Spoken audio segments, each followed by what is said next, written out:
We just call it cannabis. Yeah, exactly. Because that's what it is. I agree with that. I mean, education is the biggest component in terms of like, not only do we have to educate the people that don't really know what hemp is exactly. I mean, they probably heard the buzzword CBD, but that's about it. And they don't really understand what that term is either. But it's because it's in some ways, like, again, why I do love the community behind it, because we really do need that educational push to get people to be comfortable with the product, right? So many people still compare it to marijuana. I mean, I tell somebody I'm in the hemp industry nowadays, is a little bit better, but most people just look at me like, oh, you're a stoner, you don't know what you're talking about, you're just I went through a lot of years of that. Yeah. And it's also in some ways, I mean, again, now that the Farm Bill has passed 2018 and all that kind of stuff, so it's a little bit more on a harder surface, but it's definitely, there's very thin ice to walk onto if you're not careful. But I almost felt like I was telling people about the internet when it was first coming out. Like, it's like, this is hemp, it can do all these different things, and they're like, what's that? I don't get it. But it's definitely, again, as you said, on that note of, we also want to be really, really cautious of not saying all these myths and making all these claims when we don't really know. Like, so many of these claims are coming from anecdotal evidence that's 100 years old. And it's like, we don't really know how to interpret it. Strongly, like, we are in a point in our history right now where scientific evidence across the board is being questioned, and people think that their experience is more accurate than scientific evidence. And multiple anecdotes do not equal data, right? You need rigorous controlled studies to be able to say, yes, this does this, and no, this does not, you know? And I think one of the other things that is really necessary in this industry that is different from other agricultural industries is the amount of proprietary information black box, proprietary information black box, you can't find out about my stuff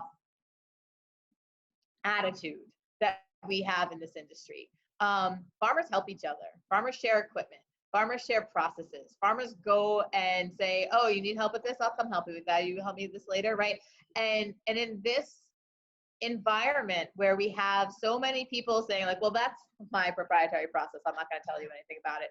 Great, that's awesome for you, but if we're trying to grow an industry, then how does that help us? How we really need to think about an us and not an I. And I find I have no skin in the game, right? I do this because I love it, and it's what I'm choosing to do research on. I don't have my own business. And so it's really easy for me to say that. It's really easy for me to be like, why can't we all just share? But when I compare this to other agricultural industries, there is way more what people are calling proprietary to themselves than any other industry. Yeah. Any other ag industry. Absolutely. Yeah. Yeah, there is no comparison there. Yeah, it's definitely it's an interesting aspect too, because as we've discussed, like, there's so much research that we still need to do. There's so much knowledge that still needs to be shared. But like navigating that fine line of, oh, we're competitors, but we also, like, we want this industry to expand, because if we can grow the pie, all of us can eat bigger pieces of the pie, right? And so, but it's also like, oh, but yeah, as you said, like, I want to keep this secret to myself. Like, nobody else knows about it yet. Like, it hasn't come out anywhere, so I'll be the only one that knows about it. And it's like, that's great. Rising tide raises all boats, you know? Yeah, exactly. There's plenty of space here.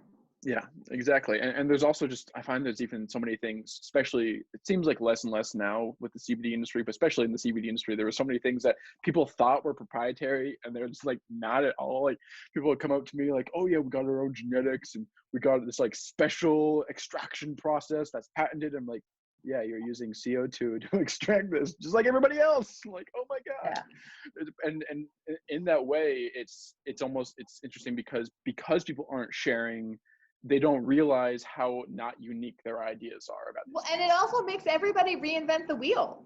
Yeah. Right? Like, how much is that grinding progress to a halt because we're not sharing information? Like, oh, don't try that. I tried that. It didn't work.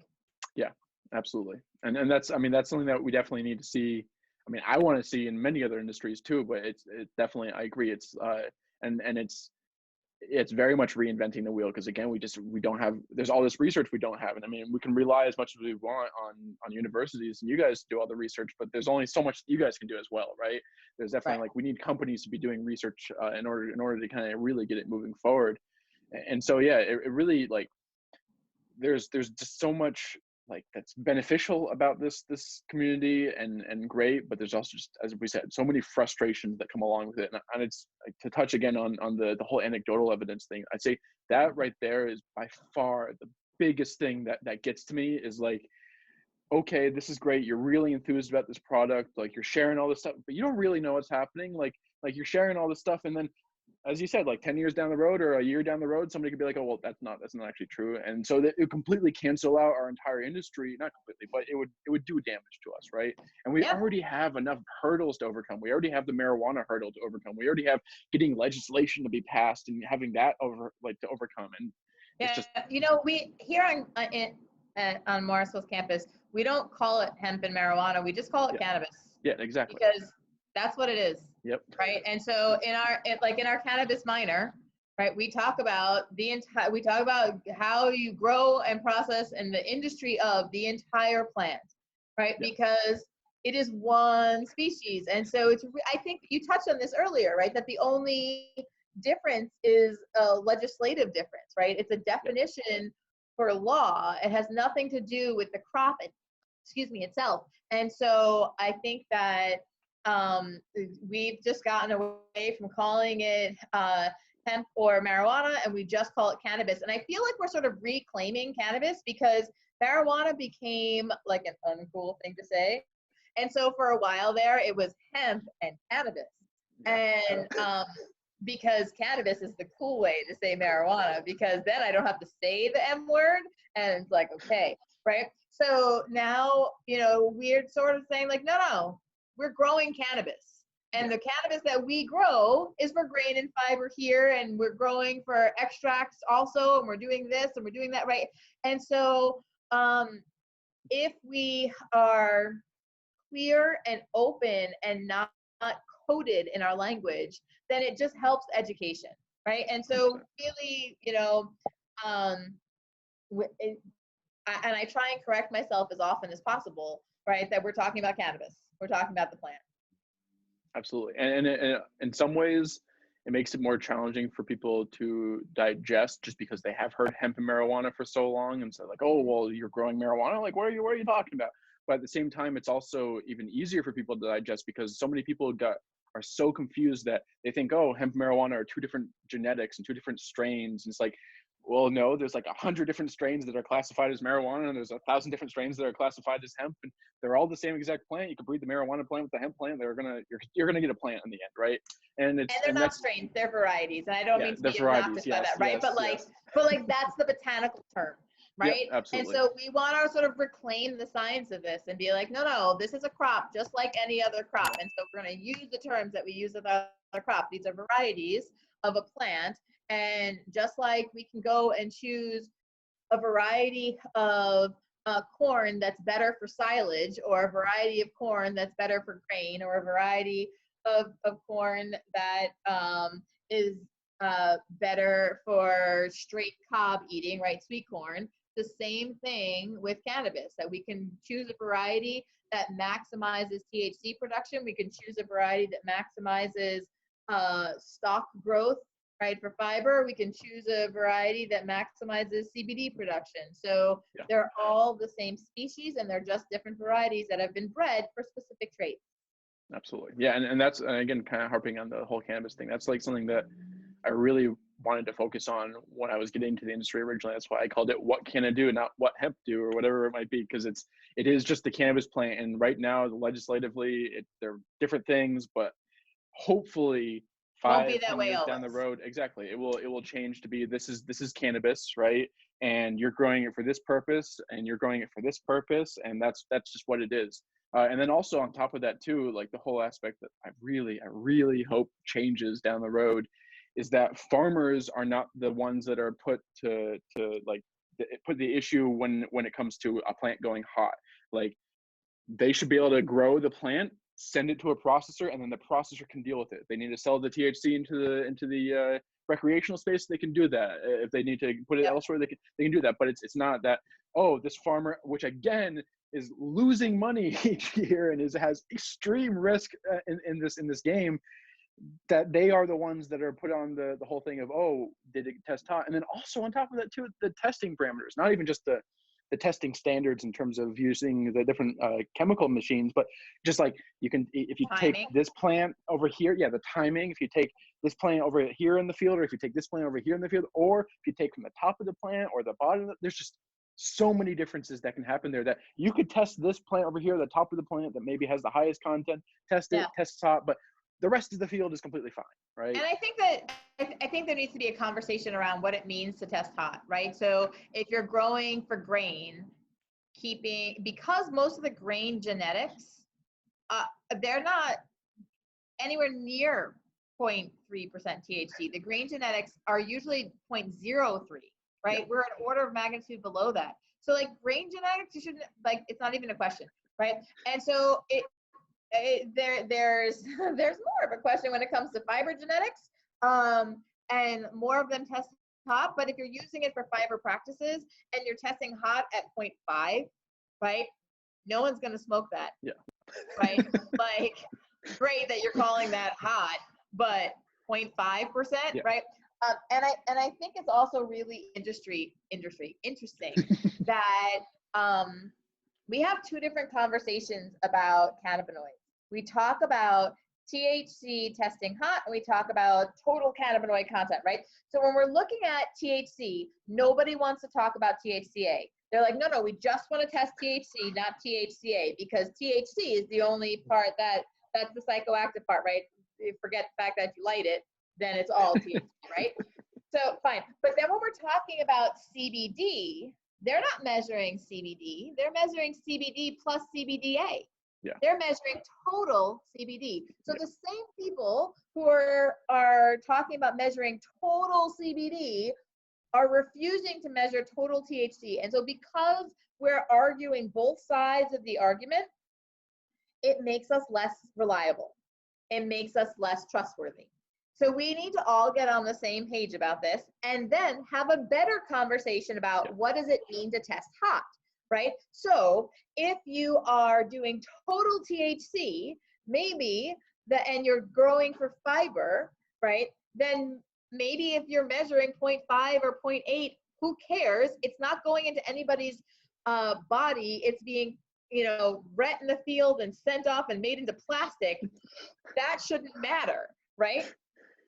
If you're going into medicinal products, if you're going into cannabinoids, I agree with you. Why should that be on the farmer? It's about to be extracted. And then when that product is tested, right, does it just get diluted, right? Because you can dilute it so that it goes down below the 0.3%, right? Or does it get refined? And then you have this pure THC that you can sell into the adult use market, or right? So I think that absolutely it needs to get off of the farmer's prerogative, and I think there needs to be a range. I think that just having a number doesn't help. There needs to be a range, and the reason that there is a number is because it makes it a whole lot easier to police. Yeah. And that can't be the reason that we're making decisions, right? Yeah. Because it's easier to enforce can't be the reason that we make decisions. It has to make sense for the industry.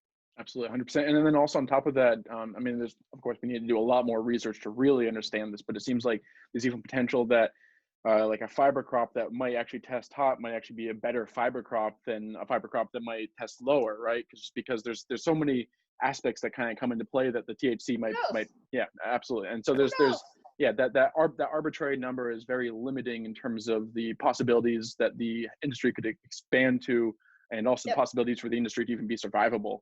And it's definitely, there's so many things, but I strongly agree on that, like the whole aspect of, are you testing for? I fully admit that I'm an agronomist, right? Like, I'm a soil scientist. I have no stake in the game when it comes to that side of the cannabis world. I'm just opinionated. Absolutely, but I mean, we need opinions that are also kind of coming from an educated standpoint, right?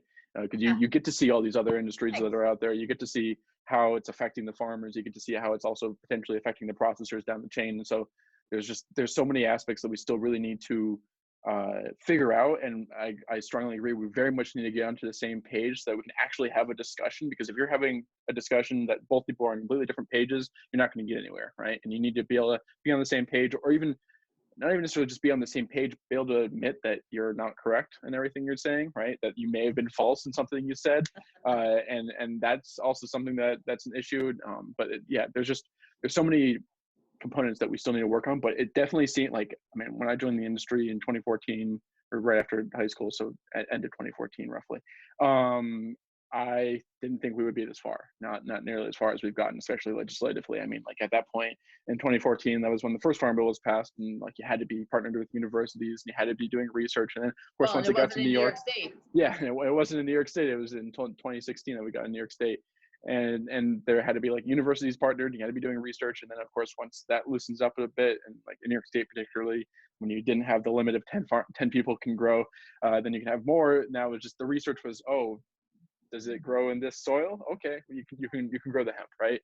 And now that we're at the point where it's starting to become really more of a commercialized product, and it was for the past two or so years, but it's really now beginning to be a commercialized product where people are really starting to look at, these are the numbers, these are the supply chain we need to set up, this is what can actually be going into, talking to companies, being serious about it.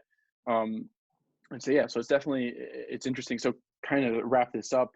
What are, I mean, I'm sure there's tons of advice you could give, but what is some advice that you would give to somebody that's just thinking about joining the hemp industry, whether it's for growing or processing or whatever?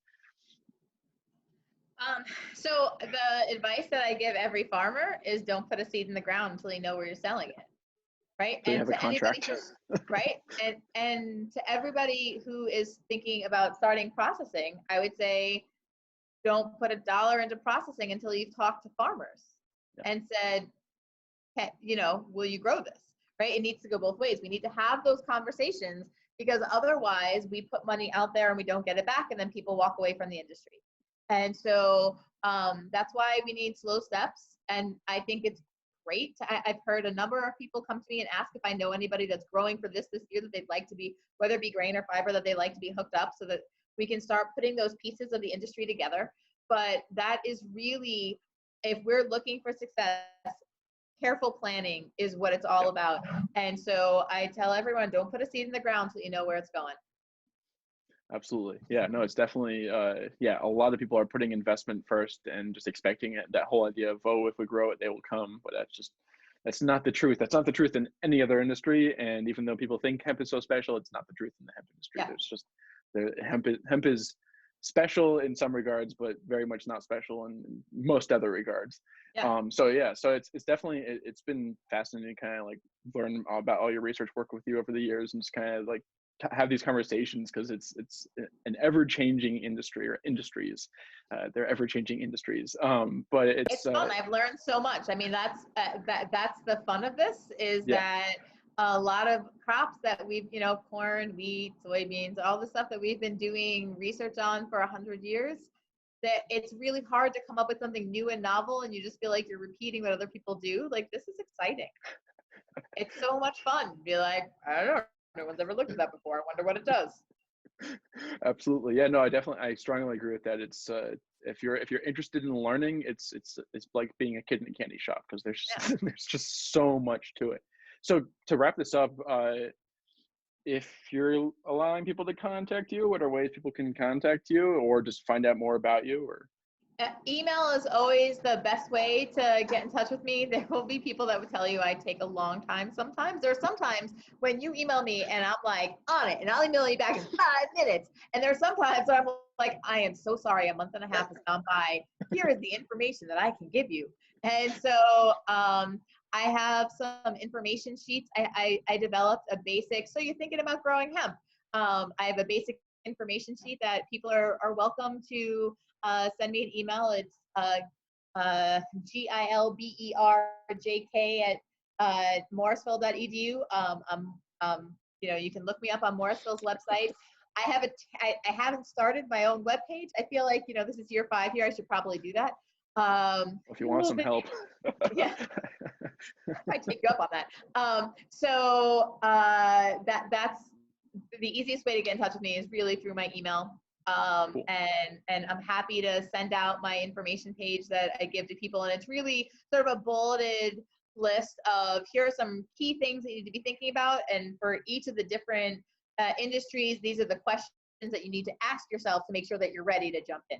Yeah, absolutely. And you definitely want people to be able to do their own research, right? Because there's so much we still need to learn. So to be able to give somebody every single answer possible is just like, it's lazy on their part, because they're not gonna be able to go out and learn and actually really get invested.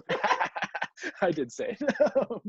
But it's definitely, I think it's necessary to kind of force people to learn more and think about it really in depth versus just getting a blanket answer that says, oh yeah, you can totally go out and grow, because there are so many risks involved. Right. And I think that's why I came up with that information page. I think it really helps people think through the process of so that they can hone in. I've gotten plenty of voicemail messages from people that are like, so I'm thinking about growing hemp and I wanted to ask you some questions, and I don't answer those because there aren't enough hours in the day. And I'm sorry, but I'm more than happy to help you start thinking through what are the actual questions that you need to ask. Because if you send me a pointed question of like, this is where I am, this is what I want to do, and I don't know about X, right? That's a whole lot easier for me to answer than like, here, let me teach you this 3-credit course. That's the part of our cannabis minor, right? My upper level course that I'm teaching this fall is all about hemp production and processing.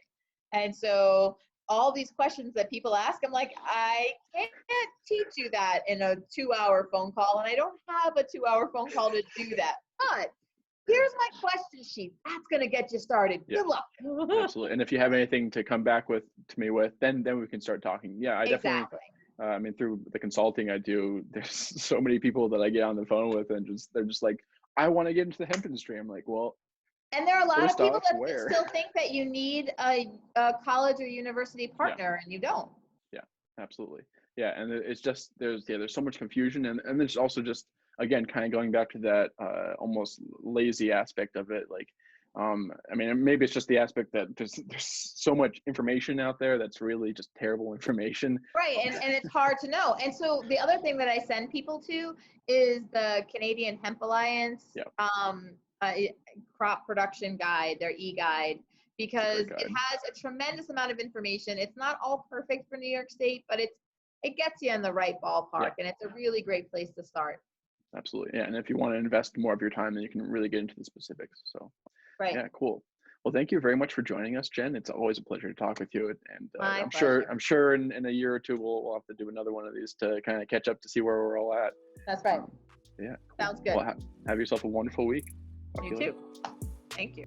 Thank you very much for joining us here on WhatCannaRadio. If you enjoyed what you heard and you'd like to hear more, please consider smashing that like button below and subscribing to our channel so you can be the first to know when we release new content. If you enjoyed the video so much that you'd like to watch another right this moment, check out our video right here. Or if you'd like to see what YouTube is offering to you, check out the videos over here or down below. Thank you very much for joining us, and have yourselves a wonderful day.